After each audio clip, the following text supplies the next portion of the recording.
Welcome to another great episode of the Beyond Normal podcast. I'm your host, Kenny Groom. I'm excited to be bringing to you all an incredible founder here in my very backyard of Charlotte, North Carolina. Our guest today is Marcus Wade. He is the founder at Genesis One Technologies LLC, which is the parent company for some incredible tech that's being put into a lot of the venues that you all are going to today in terms of the topper stopper. There's some incredible innovation going on at this company. I want to make sure I'm highlighting this fellow founder business owner in the Charlotte market. So without further ado, let's bring Marcus to the stage. How's it going, sir? Going great. I see Charlotte stand up. Yes, indeed. And you know what? I'm glad that you brought that up because when I initially started this journey Hmm. for Beyond Normal Media, I did not necessarily connect the founder journey, tech founders, the tech space in general to our home market of Charlotte, North Carolina. But here we Hmm. are 5, 6 years later, and I know you have some incredible uh, insights to add when it comes to founders in this Charlotte market that we both live in. Well, let me tell you, the reason why years ago it was like that because it really wasn't tech forward. But now, through companies or organizations like Innovate Charlotte, um, there is a really big push in technology and startup culture here in the Charlotte region itself. They actually call Charlotte Silicon South now. So you got Silicon Valley over there with Silicon South, and it's growing. In Charlotte, there's a whole technology corridor that goes from UNC Charlotte all the way through uptown and forward up to or down towards South End now. So we're in the right spot at the right time. Yeah, I love that. You threw my alma mater out there, so I Yeah. appreciate you throwing them in there. The campus and just Yes. the amount of funding that has gone into the university has really been incredible to see, and I'm glad that you're tapped in there. But Yeah. I want to make sure that we set the stage for this Okay. conversation. I want folks to learn a little bit about before you were at this point, right, where Genesis One, the topper stopper. What were you doing? Like, what was driving you? What was your passion in life? So my passion in life is completely different from what we're doing now. And you can have a passion and still have a business that's unrelated. But my passion in life is to reach this at-risk generation through radical Christian music.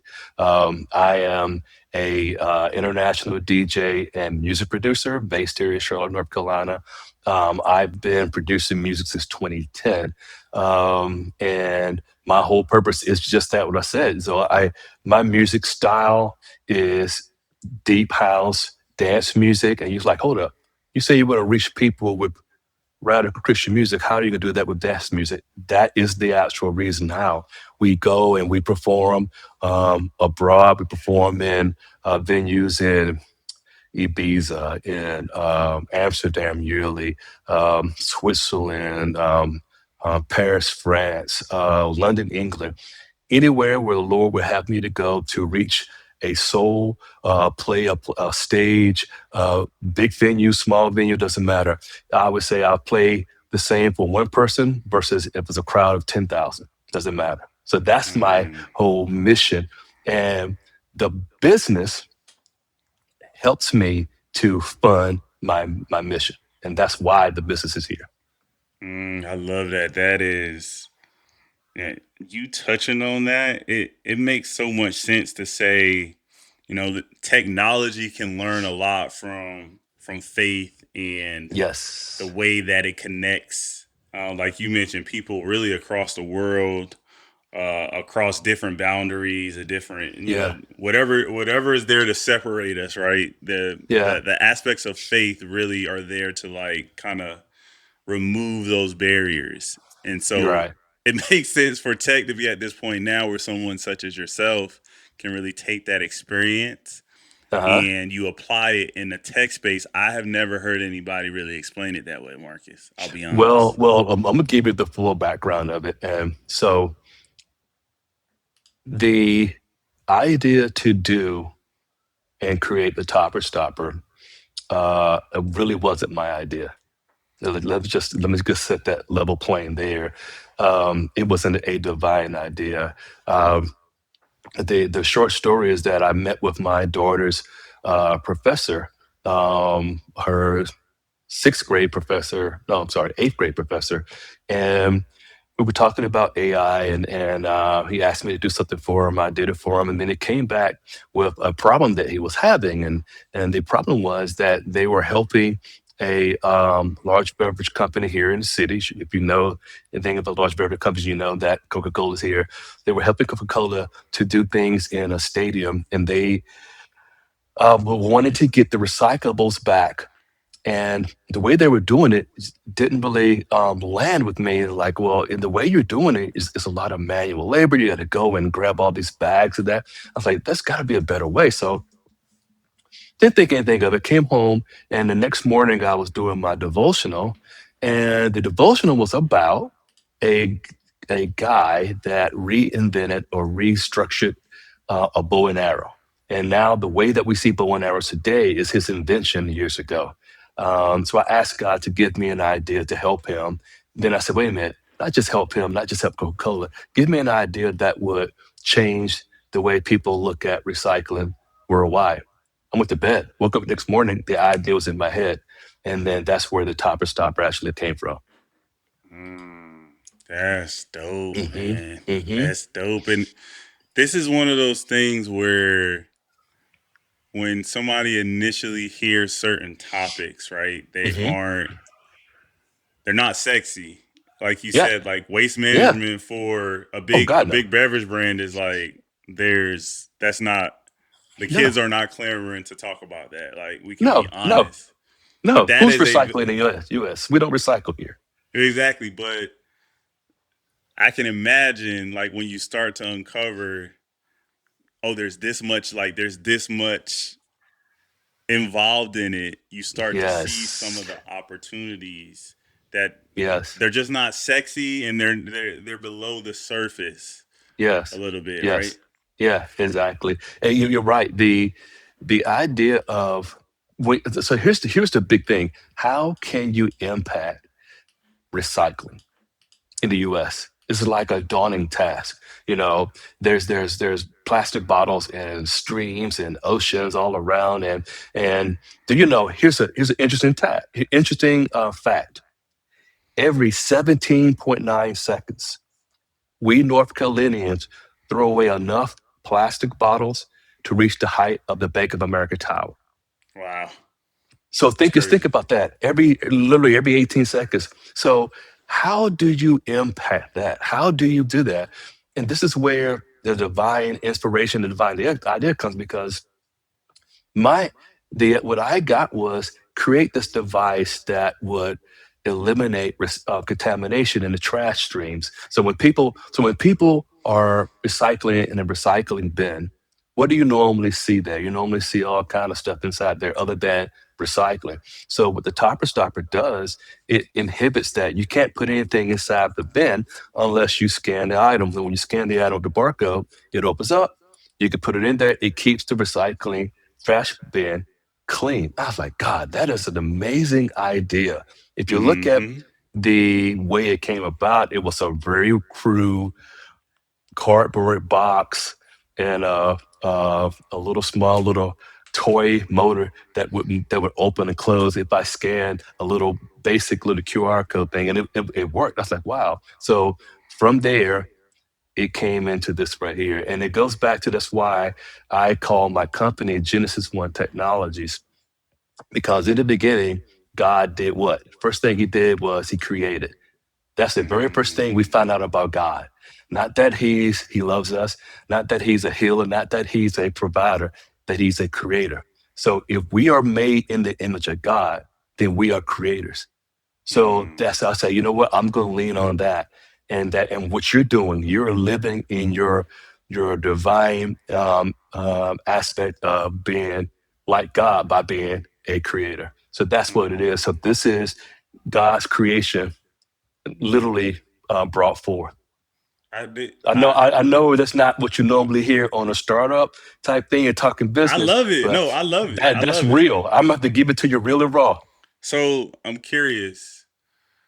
Do you still have that cardboard box? I hope. Yes, Yeah, I was about absolutely. to I say keep that. like that Absolutely. sounds like as you were just talking, I could see like that being like the thing that's like auctioned Yeah. off, like when this like thing becomes like what I truly believe it's going to become, and then somebody's Right. gonna be say, hey, I want that for a blank check. Right, That's exactly. It is. I amazing. keep it and it literally still works too. It still So, works, and I have every. We're in our sixth version of the Topper Stopper, and I have every version of that of the Topper Stopper from its most crude. I wouldn't even call that an MVP. That was like I don't even know what to call that. That was a prototype, a rough prototype at that, all the way up mm, to the more polished version that we see now. So it's just that's a blessing. dope. Hmm. And I'll be honest, as you were sitting there telling that story, you actually invoked some stories in my head. I grew up in Hmm. Connecticut, Uh and huh. we would have to go to the recycling center Yes. with my dad. Um, Yes. and I don't know if he was punishing us, but he was like trying to. I think he was like, "Here's how much output you all have. Like you're gonna understand. Like each of Uh these huh. bottles you're gonna put in this machine, and you're gonna get Yes. a nickel back Exactly. or nothing, right? Because it couldn't scan the code. Yes. Um, Yes. and that's I just used to do the thinking, same thing. yeah. My And so grandmother this, would take me down to a store and with glass bottles, and we would take those mm-hmm, glass bottles, and they give us back the same thing when I was a little kid. And but mm, but that are that's in Virginia and Connecticut, which is two of the five states that still do that type of buyback type things. But the vast majority don't. So yeah, what they don't. happens in North Carolina and South Carolina and all the other states? You're going off of people's Hmm. goodwill. Yeah. Okay, Hmm. so let's talk a little bit about going from that box, which is the Hmm. prototype. Like you Hmm. said, it worked.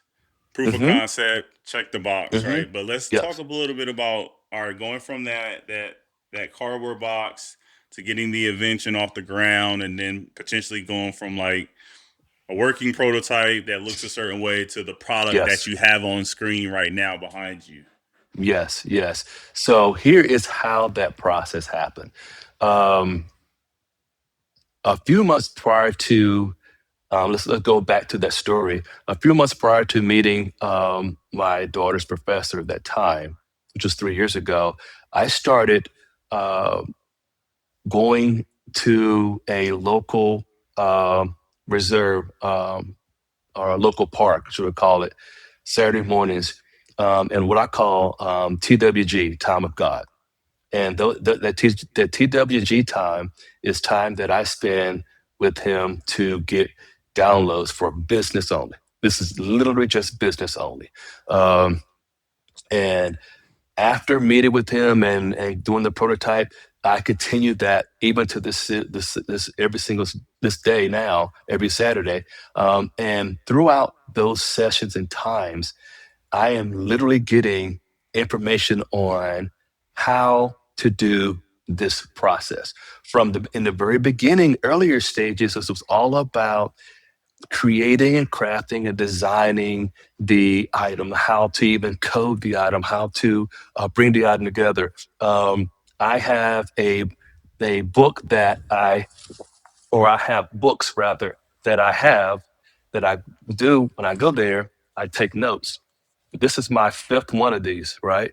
And inside of there, I'm getting downloads of data and information and structure or design changes that needs to happen inside of the units or um, how to strategically um, do certain things in the business structure like that. So I am literally getting informational download of what to do every single week, every single day, and how to maneuver throughout this journey, right? Because if it's his idea that he gave me, then I'm leaning on him to give me the literal exact instructions on how to do everything. I know that sounds kind of different and kind of taboo, but sometimes when we recognize that we're in a position, in a place for a certain reason, and it's beyond us, my thought is, okay, if I were looking to build an electric vehicle, and if I knew Elon Musk, I would go to Elon Musk to get all the instructions on how to do that vehicle, correct? Right. So if God gave me the idea to create this business, to create this product and associated services, then I'm going to lean on that source to give me all the instructions. So that's what I've done. And what we see today, every aspect is literally from those Saturday morning times from 7 a.m. to 11, 12 o'clock p.m. of just sitting there in my car or sitting on the side of the little lake there at Mount Island Lake and getting information. That is literally how we've transformed through there. It's not only to just recently within the last 8 months or so that I'm starting to really dive deep into the startup stuff here in Charlotte, the programs like Innovate Charlotte and the Boost Pad, and really now started digging into um, these resources that I didn't even know existed years ago. Hmm. Honestly.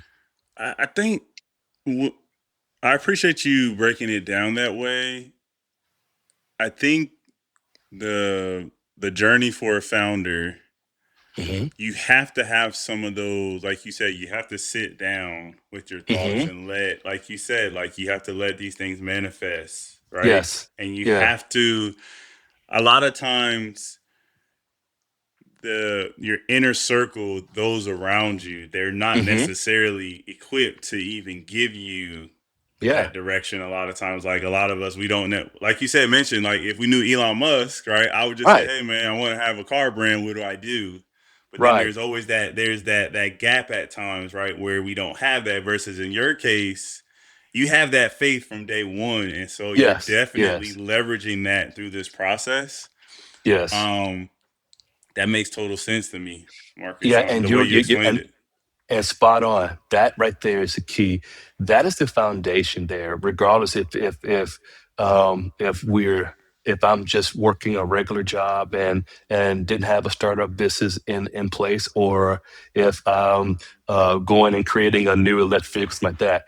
It's that basis of my faith. It's my that basis of understanding and knowing who I am, why I exist, and then why it matters that I exist.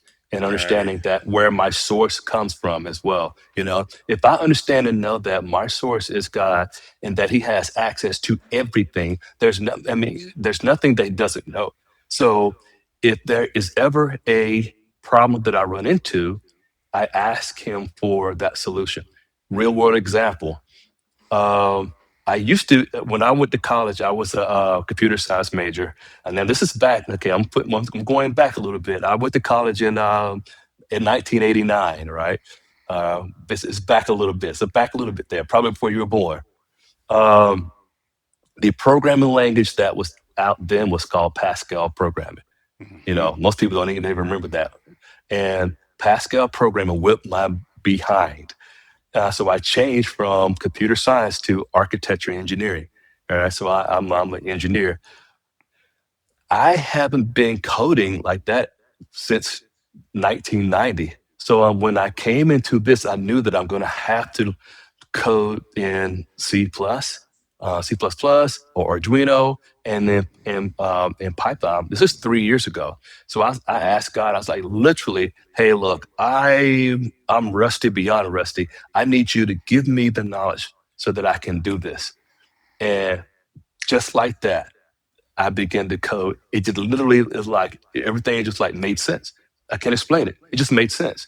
And it was almost like A plus B equals C. I was like, oh, I'll do this right here. YouTube, a little bit. Okay, boom, boom, boom. It's like that. And for a year, I coded the first iterations of the topper stopper utilizing a micro processor called the ESP32.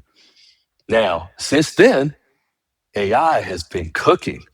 So Mm. now As with most developers, we don't code like we used to code back then. Now we are prompters. We are giving instructions to the LLMs to code for us because they're faster, they're more precise, they're quicker. And so now is now utilizing the speed to which I'm able to iterate, bring in new features, um, is literally night and day. Certain things that took me months, literally a year and a half ago, now it takes me maybe days to do, or sometimes even less than days, sometimes hours. So Hmm. it's It's getting understanding and scary. utilizing those It's tools. getting scary, Marcus. Yes, it is. The robots are doing a lot. I'm so Yes, they are. glad so far. Um, they haven't figured out how to do a podcast for folks Uh-huh. because we're podcast producers over here. I But don't know. Have you there, been there, looking at Google? there's some tools out there, right? But Yes, yes, I think the challenge is still having your authentic voice. Through that is where yes, the machines know how to do it, but then yes, making it your own yes, is still the challenge, right? Everybody can't go to yes. Google and say, make my podcast, Correct, right? Not correct. yet, at least, but Right. the robots are definitely coming. I want to They are coming. shift a little bit and allow you to break down because you talked about Yes, the physical aspect of the tool, but then you just dove into you having to reignite the programmer in you, yes, right? After college, which I completely understand. It feels like every 5 to 10 years, right? There's a shift in a new language, a yeah, new kind of style of programming. Now we're vibe coding, right? With yes. the prompting and things like that. Talk a Uh-huh. little bit about now you have the physical product and you're trying to marry that with the analytics, with the data, Yeah, and how that differentiates the topper stopper from say other sustainability tools that are out there. Like how are you positioning this for your perfect. target audience? Absolutely. So, my I've been a senior developer for 20 years, specifically focused on business insights, utilizing tools like Power BI. So the data, I live, eat, sleep data all along, even prior to this. So having an understanding of the data has always been there. Um, Now, what makes the Topper Stopper different from all the other tools, all the other recycling units that are out there? A couple of things. Number one, size. It's compact. Okay. And number two, it's smart. We utilize Raspberry Pi 5s and compute modules in there. So the processing is absolutely amazing and fast. Here's one of the biggest things, or two things of the biggest things there. Number three is we utilize barcodes instead of vision. And here's why. Most of the other items, recycled things, will use a vision model to recognize that this is what? A plastic bottle. But that's all they can tell you. They can't tell you what plastic bottle is. They can't tell you what the size is. They can't tell you the manufacturer. Because why? It just sees the plastic bottle. They would have to do so many iterations and building out the model on that to train it to be able to recognize the actual product itself. So we utilize the barcode because barcode already resident has 30 or 40 different points of data source in the barcode that's universal, right? So how do we use that? We scan, it recognizes it, that it's, we recognize the barcode, and we then use machine learning in the cloud with AWS as one of our partners to then classify that as plastic bottle, aluminum can, glass bottle, etc. When it's classified, we store it in our own repository and send back a message to this specific device saying, hey, that what you scan is a plastic bottle. Open up, allow the user to deposit. And then we take all of that data, store it, and visualize it back to our clients. Say, university, for example, this person, or rather a plastic bottle was scanned at this unit at this time. It had this size.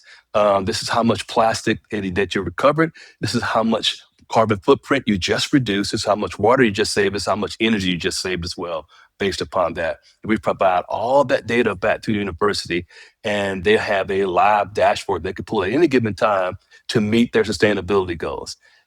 What's different between our units and all the others is that the barcode, the size, and then the fact that it can connect to existing recycling bins. So they don't have to build in, bring in new infrastructure. They don't have to go out and buy anything new. Topper Stopper just fits on top of that. That's what makes it Mm, unique in itself. I love it. I love that. Mm-hmm. And I think what's really cool, you're leveraging, like you said, that I don't think people understand. Like there's systems, there's some really cool data Yeah. around like things in place already, like barcodes. Like barcodes Yep. are not like just this one number, right? This one number Right. has different segments, and those segments mean something, and so it's a system in Right. and of itself. Right. And it's a smart system that definitely grows with the amount of products that we put out into the world. So you're Exactly. leveraging that, like you said, versus the approach that a lot of companies use now is I'll try to take a million pictures and use those million Yeah. pictures to really classify things. Now, So Kitty, even though with that though, all of this, even though all of us in the space with the Topper Stopper and all of the competitors, even all of that we're doing, there's still something missing. Just because is we got it there, and just because the Topper Stopper keeps it clean, and just because the other guys keep their stuff clean, there's still something missing. It's the ability to change the way that people um, react and mm, think about recycling. That's the problem. So yeah, that's the problem to solve. So here's how we're solving that problem. All right. So let's use the University of South Carolina, where we have our pilot programs right now. They have 5 units there, six will be deployed soon. Um, we started in November of 2025, and all the way up until the January 1, the students recycled 609 items throughout that time. And that's Thanksgiving holidays and Christmas holidays and the breaks and all that right there, which is pretty good. It's about somewhere 23, 24 items per day.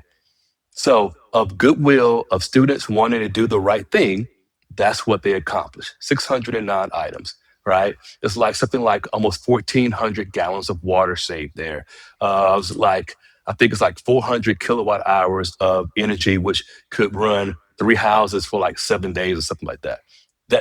Let's really get it in that aspect. Now, that's off of people doing the right thing just because they want to. Here's where we change it.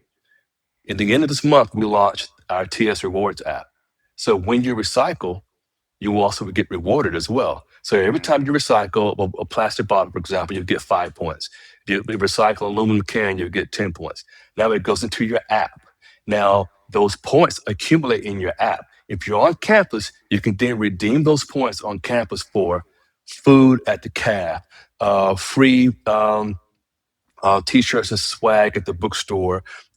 Associated businesses will be bringing together in that they can go off campus and say, "Oh, yeah, I can get a free pizza for 500 points," or "I could take 300 points and go get me a Starbucks coffee," or "I can to use 50 points and use that for my bus pass to go uptown, Spartanburg, whatever."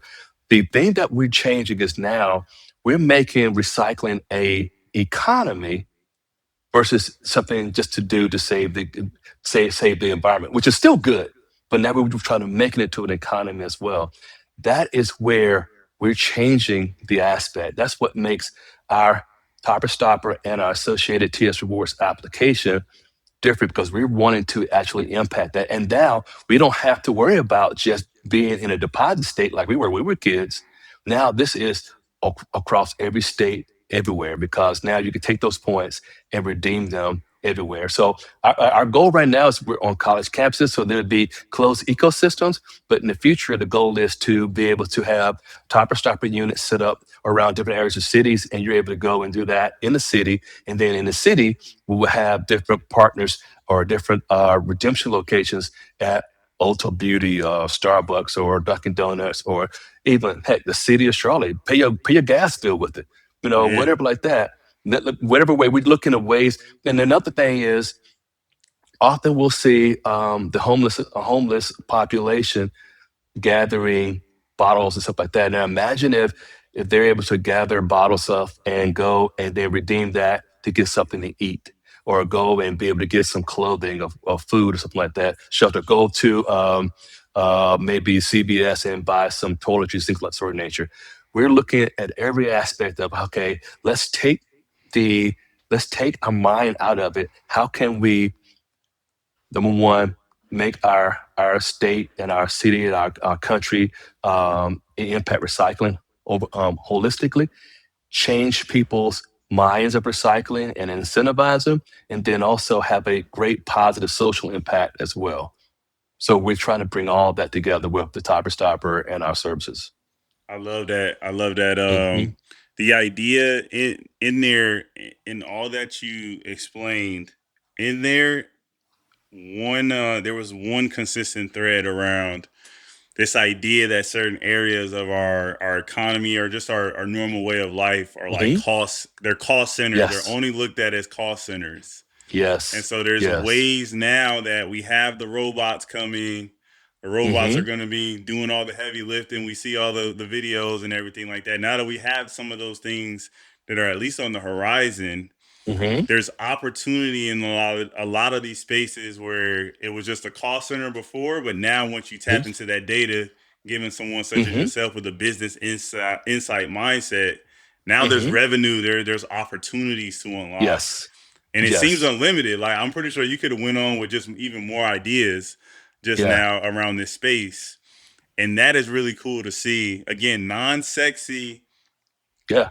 areas of our daily life, there is Yeah. so much value to Yes. unlock. And a big focus for me, the listeners know, has been B two B, business to business, business to government. We all see the news. It seems like that's where a lot of the funding is going Yeah. right now, right? And Yeah. so Yes. there's a concerted effort away from B two C Yep. businesses. Hmm. I'm excited to see it. I definitely think it's going to be some growing pains in terms of the next generation of founders. But Yeah. B2B is so much. There's just so much opportunity out It there, and really I is. appreciate you really speaking to that because we're seeing more and more of that now. Yeah, just in the U.S. alone, for and our initial target market is colleges and universities. Um, these colleges and universities already have mandates that they have to meet certain sustainability goals and metrics across their campus. And think about it, they're basically small cities. If you really think about it, they're small Hmm. little ecosystems. So um, the in the U.S. These colleges yearly spend $1.8 billion just on sustainability type of programs. And even with that spend, they're not getting any data. Stuff is still going to recycling, still Hmm. going to landfills, and the students are still not being engaged at all. Yeah, Right. and So, they're well, about to have less resources at exactly. They're getting universities. cut. They're getting cut like that throughout, and like different political seasons happen where there's more money, there's less money. There's definitely less money now. There's less grants and things of a certain nature. So they're looking for ways to be able to meet these goals. And that's where we come in to place and say, hey, look, here's a solution that is not expensive. It's cheaper than all the other things out there, but you're getting the value that it brings is beyond everything that you can actually uh, look at on a competitive nature. So Yeah, it's just really trying to tap in and lock in with those universities across the nation. I love that. And I want to just circle back to Hmm. Charlotte. I know we talked a little bit about the city at the beginning of the call. For you specifically, I guess, like, what are you seeing? Like, we definitely have talked about faith, Uh, entrepreneurship, and just like the local impact of a tool like Topper Stopper. hmm. Like, when you think about all three of those things, like, what does Charlotte do for you? Maybe are there opportunities where the city should do Wow. more? Like, what are you thinking along those lines? Well, first and foremost, so. like I said earlier, I didn't know that we even had a startup community here in Charlotte years ago. It's just honestly been in the last year that I've locked in. And like for example, I'm standing right now in the collab space with UNC Charlotte's collab space.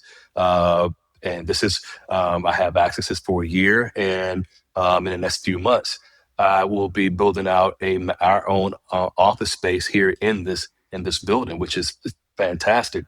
So the Charlotte region and the resources that we have here are critical. And we got to getting locked in and understanding where to look opens up the entire door. When I came across the organization called Innovate Charlotte, they are literally um, their purpose is to grow the startup community here in the Charlotte region. So it's run by a gentleman named Juan Garza, I think is his last name, and or Garzon, and they connect any startup in business here in the Charlotte region to a wealth of other things. So, for like example, one of the things that they connected me to was a cohort called the Boost Pad.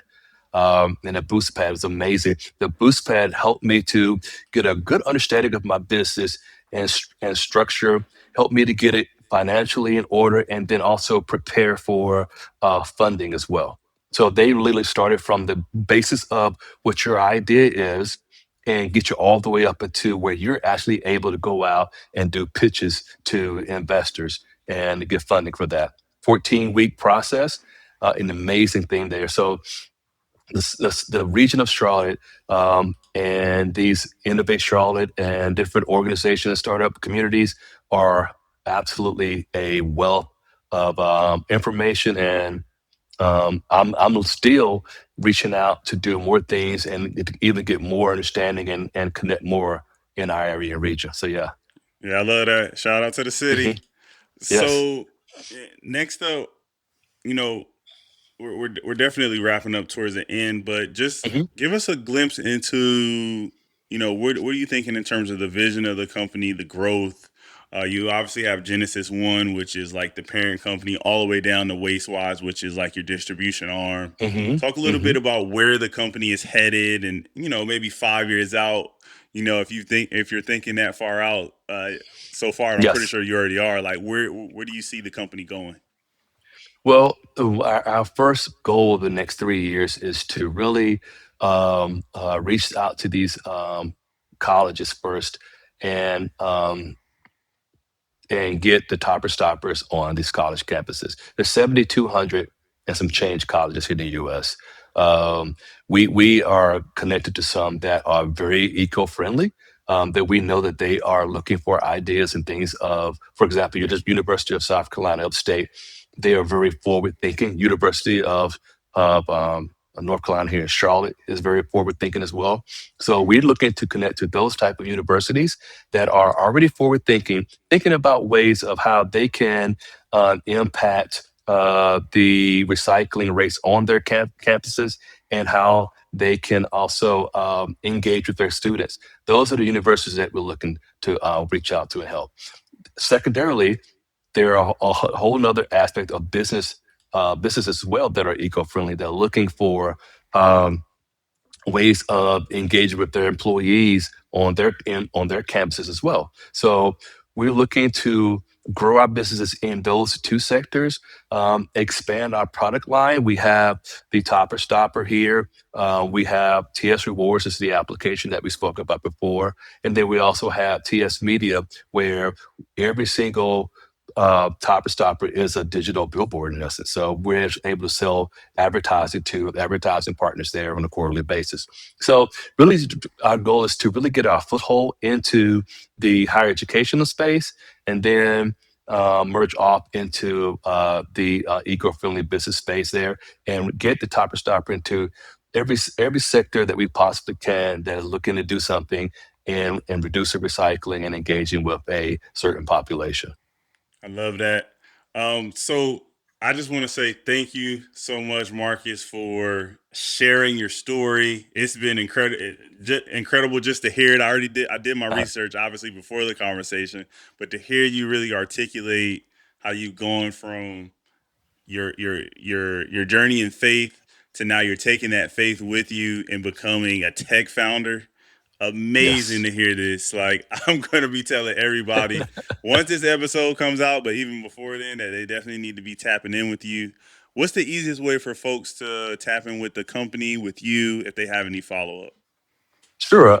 You can always reach out to us to me on my website at Genesis, the number one dot tech, or LinkedIn. LinkedIn is the platform that I am trying to engage more into on this upcoming year. So always reach out to me on LinkedIn or DM. And then also say as well, thank you as well for how you're focusing on businesses and focusing on the journeys of solopreneurs and startups and how you're exposing that to the market as a whole. So I want to thank you for you and your network and the podcast, and pray that you could continue to get blessings and that you expand, explode. And I want to see, oh, this is on the Apple top or Spotify's top 5 business podcast. There we go. So Mm, I remember back in the day when Kenny yeah. did this and that. So yeah, so I so love it. continue to do what you're doing, because you have a voice and you're giving voice to other startup and other businesses that don't necessarily have that same voice and connection that you have. So thank you so much Appreciate that. from all of us. Mhm. Appreciate that so much. I'm gonna keep doing this for as long as I can, Lord willing. Uh-huh. I want Yes. to I want to pass it to you one last time for the final word. I want to phrase it this way though. You've built an incredible movement from an idea that nobody else really spent the time on, right? What's a Hmm. hard truth that you think folks need to hear about innovation, innovative Hmm. businesses, right? In Hmm. this moment. Like they may not want to hear it, but they need to hear it in order for them to get to that next level.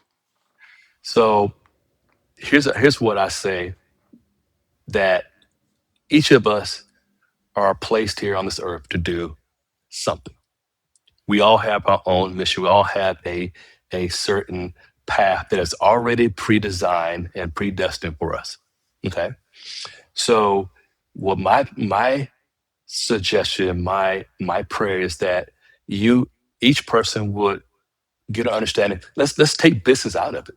It's not even about business. Get an understanding of who you are and of God in your life, and allow him to first thing you'll do, once you make one step to God, he'll make 2 steps to you. And when you ask him about giving you your understanding of who you are, he will display that and give you that information freely. And then once you know that, then it can now help you to get to where you need to go. He will guide you and direct you along the path. And if he's guiding you, then you're not going to sway off the path. You're not going to fall off the cliff, because he's giving you that direction. My suggestion, my prayer is that everyone gets an understanding of the creator in their life, and then be creative. Understand the creator and be creative. Hmm. Thank you so much, Marcus. And for everyone tuning Thank in, you. thank you for listening to this incredible episode of the Beyond Normal podcast. Peace.